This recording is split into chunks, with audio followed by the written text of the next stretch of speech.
जय श्री राम। योगेश आनंद का लेखा सभी सुनने वालों को प्यार भरा नमस्कार।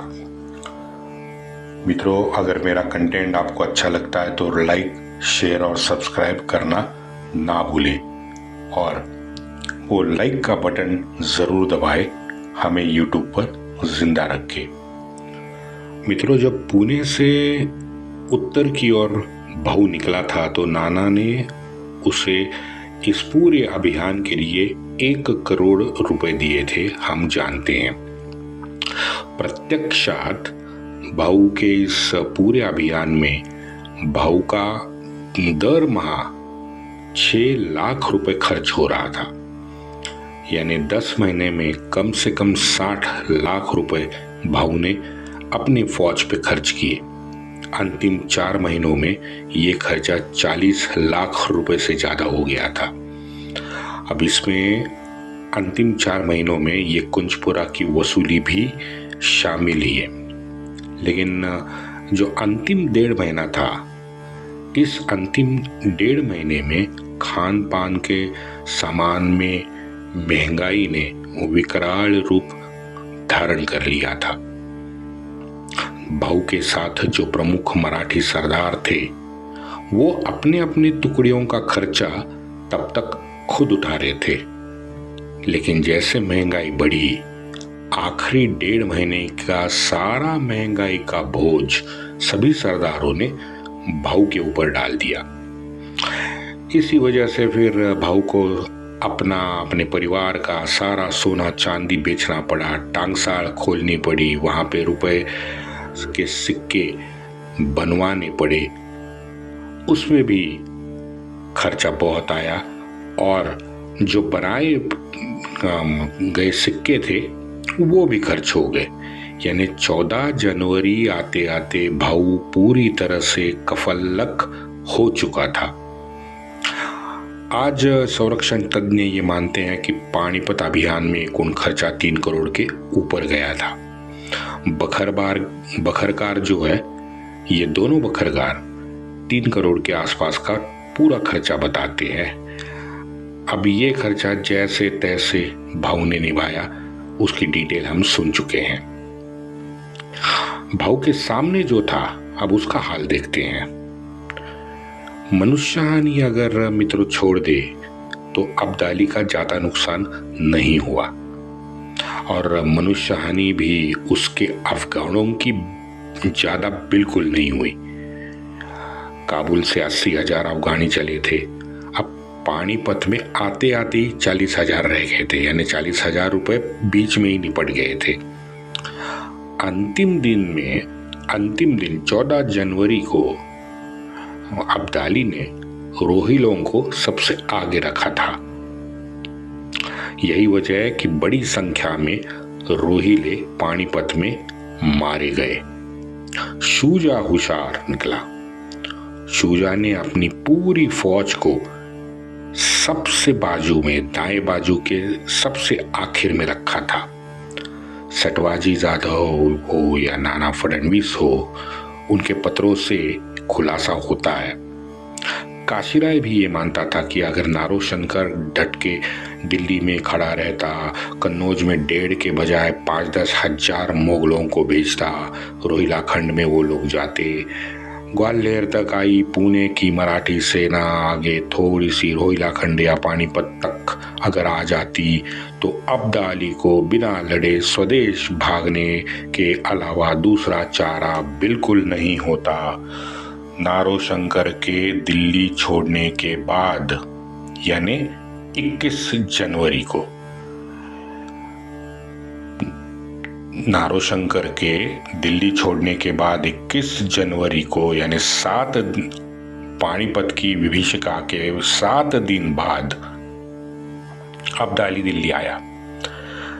उसने दिल्ली में आते ही शहर और किले पे कब्जा कर लिया और उसके तुरंत बाद उसने शुजा को वजीरी बहाल की तथा नजीब को बख्शीगिरी दी, यानी संरक्षण मंत्री बना डाला।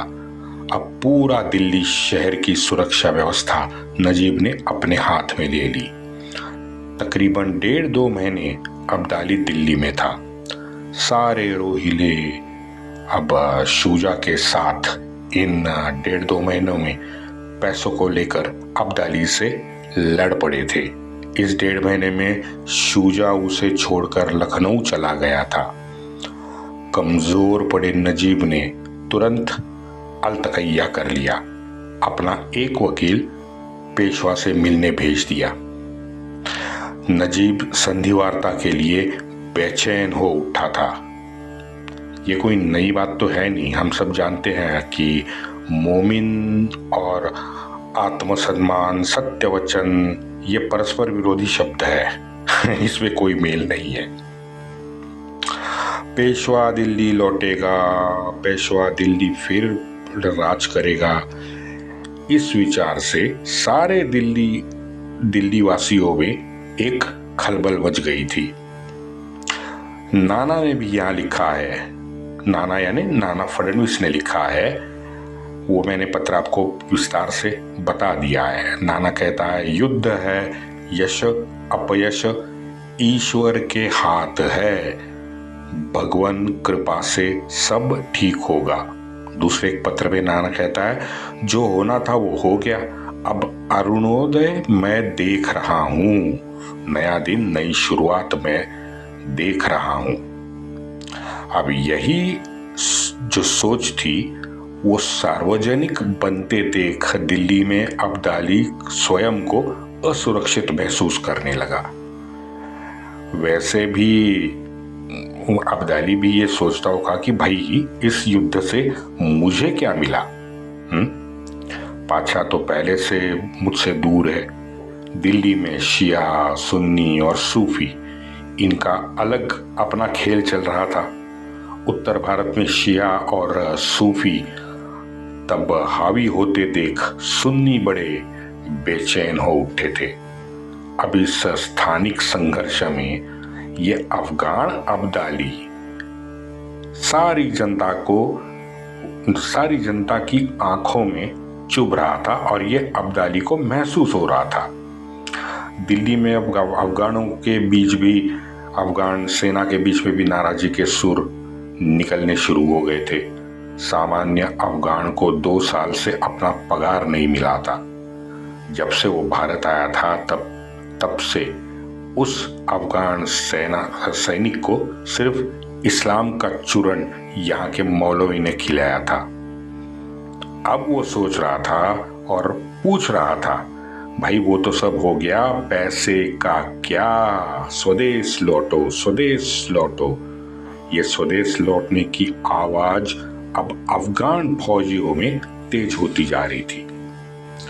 अब ये सब कोलाहल देखते हुए सुनते शातिर शुजा इसी समय दिल्ली से लखनऊ के लिए निकल गया अपनी फौज के साथ। दिल्ली में बैठे अब्दाली ने भी नजीब को बकाया राशि के लिए फिर हड़काना शुरू किया। अब 2 बार तो नजीब ने निर्लज्जता से अपने हाथ ऊपर कर दिए थे, लेकिन इस बार उसके पास कोई चारा नहीं था। पैसे तो देने थे, तो इस निर्लज्ज ने यहाँ वहाँ दुनिया से 40 लाख रुपए की राशि इकट्ठा की और यथा तथा वो राशि जमा करके अब्दाली को सौंपी। इस समय वहाँ स्वदेश में, अब्दाली के स्वदेश में ईरान के हमले की खबर अब्दाली तक पहुंच गई। अब वो अब्दाली अपने स्वदेश के विवंचना में फंस गया और यही विवंचना से हैरान अब्दाली 22 मार्च को आखिरकार काबुल के लिए दिल्ली से रवाना हो गया। शालीमार बाग में उसकी छावनी लगी थी, वो उसने छोड़ दी। मित्रों, जाते वक्त लाल किले के अंदर जाने के भी कष्ट अब्दाली ने नहीं उठाए। क्या सोच के यहां आया था? अब्दाली सोच के आया था पूरा पंजाब मेरा होगा, सिंध मेरा होगा, सतलज तक मैं राज करूंगा। हुआ क्या? पंजाब में सिखों का बढ़ता जोर अब्दाली के लिए भयावह था। सिखों के लाहौर विजय से बौखलाकर 1761 के आखिर में अब्दाली पुनः पंजाब आया था, लाहौर पर उसने पुनः अधिकार प्राप्त किया। 5 फरवरी 1762 को सिखों और पठानों में भयंकर संग्राम हुआ। यहाँ सिखों को पराजय स्वीकारना पड़ा, लेकिन पंजाब छोड़ा अब्दाली ने। अब्दाली ने जैसे पंजाब छोड़ दिया, तुरंत 2 दिन में लाहौर में पुनः सिखों ने कब्जा कर लिया। तो अब्दाली के आंखें खुल गई। अब्दाली अब सिख और मराठा ये दोनों मजबूत फौजों के साथ एक साथ युद्ध नहीं करना चाहता था, इसलिए उसने मराठों के साथ हाथ मिलाने का फैसला कर लिया। वैसे भी 1761 में नाना पेशवा के निधन के बाद मराठों का उत्तर का जो व्यवहार था वो पूरा ठंडा पड़ चुका था।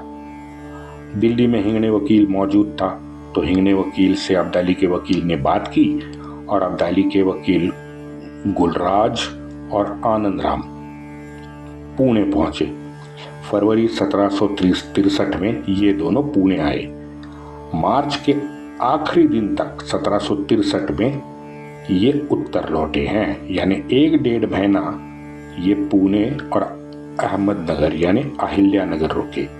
वकीलों ने यहाँ पुणे में करार भी किया है।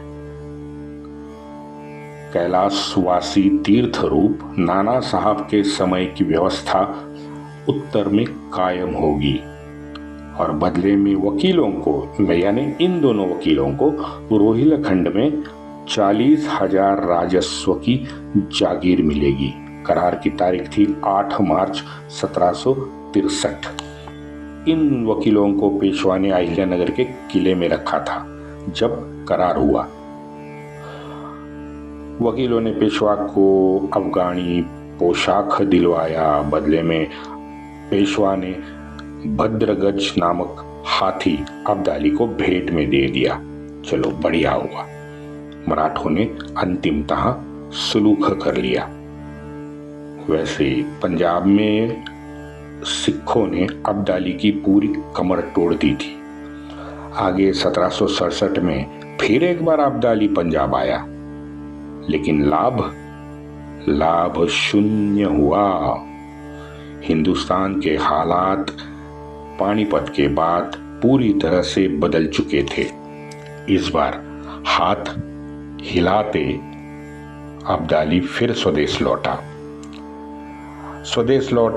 उसके बाद आयु के मात्र 48 साल के बाद अब्दाली 19 अक्टूबर 1772 को मारूफ में मर गया।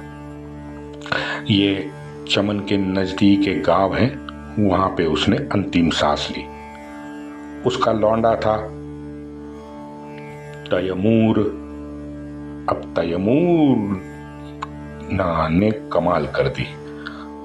तैमूर ने इस्लामी परंपरा को कायम रखते हुए बादशाह बनने के तुरंत बाद अब्दाली का वकील शाह वली खान वजीर को मार दिया। अय्याश तैमूर ये पक्का बेवड़ेबाज था और रंगीला भी था, जैसे दूसरे हर नवाब होते हैं।